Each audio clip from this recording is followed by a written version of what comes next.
Hey there, YouTube. It's Michelle. It is Sunday afternoon, and I am here to post week number 8 of the Embossy Punch Bunch collaboration with PoetSpice. We crafters were challenged with getting out our embossing folders and getting out our punches and just creating. And at the beginning of the challenge, I created a list of the punches and embossing folders that I have, and we're doing pretty good on the punches.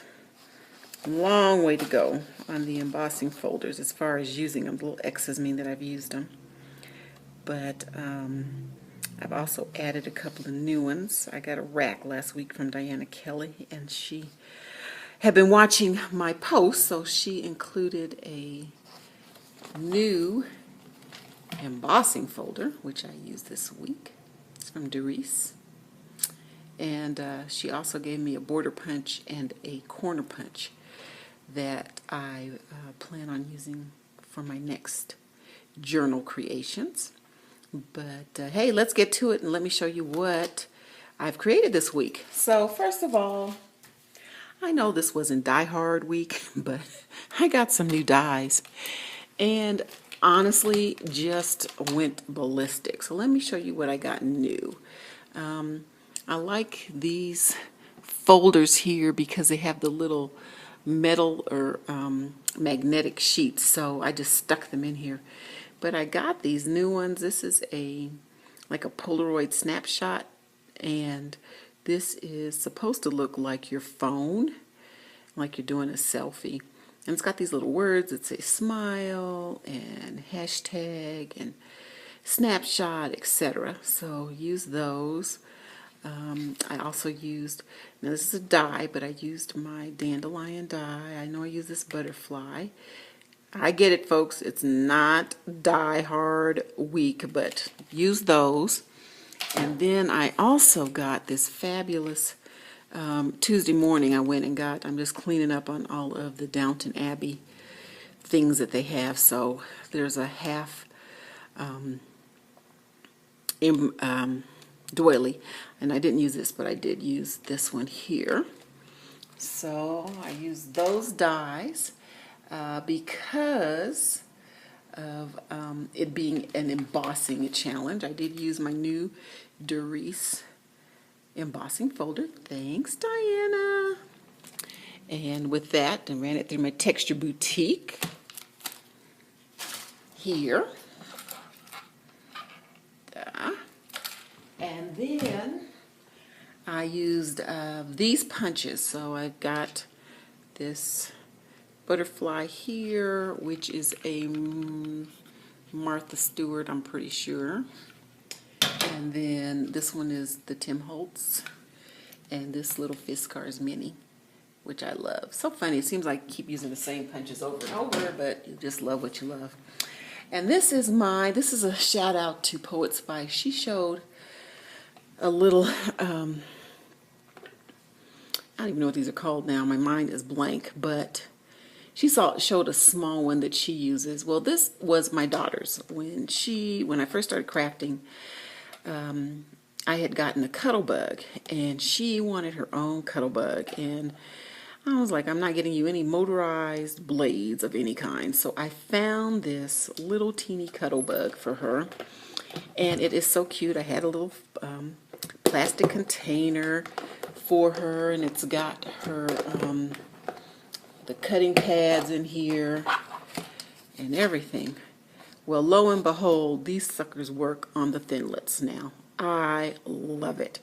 I can just grab this sucker up and run my Thinlits through it. So especially for words, anything that's skinny, this has about a 3.5, almost 4-inch opening. So obviously won't do any of the larger ones, but for the most part, most of my Thinlits fit in here. And you know, hey, it's tiny, it's convenient, it's small.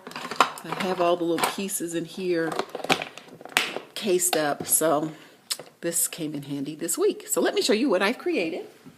I I made shakers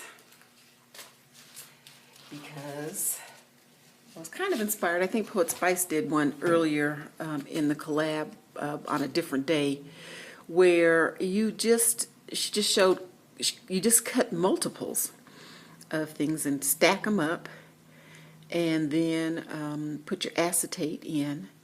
And this one is one where I actually put in 2 pieces of acetate, one in the back and then one in the front. Here's a butterfly, and this is actually a die cut butterfly. It's not punched, and there's those dandelions. But I just made this one.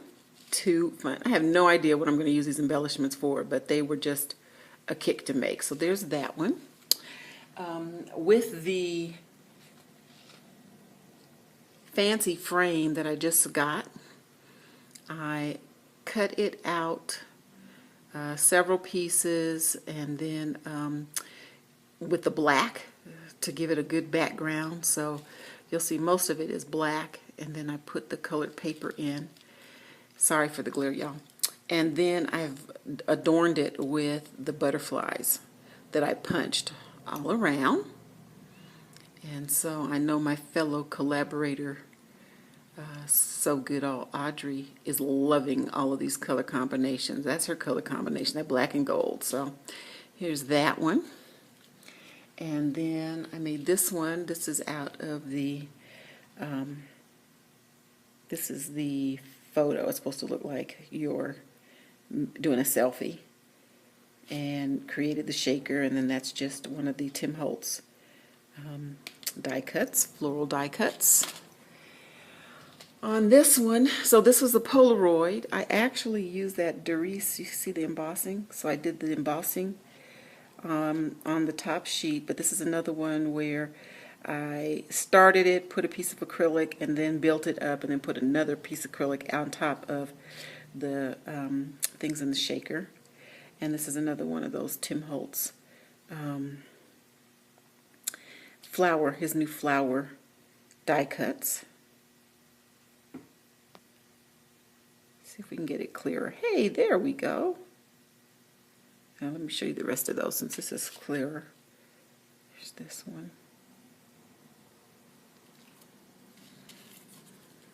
Here's this one, and this one has all my punched butterflies.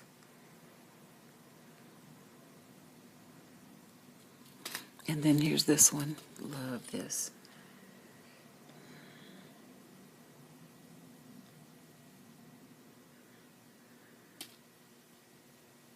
And my final one is this one. This is smiling. It's actually funny because this die cut is my daughter's. Okay. She's like, Mom, I'm 18. I can feel her vibes. Like, I haven't used this sucker in so long, but it's a... This was part of her Cuttlebug kit.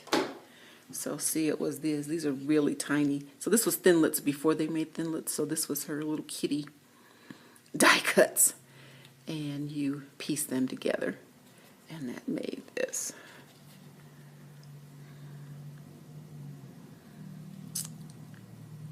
So that is my entry for this week, week 8, the Embossy Punch Bunch. I think we have another week. We finish out on July 2nd, but this has been a kick. So, hey, y'all, get out your punches and your embossing folders.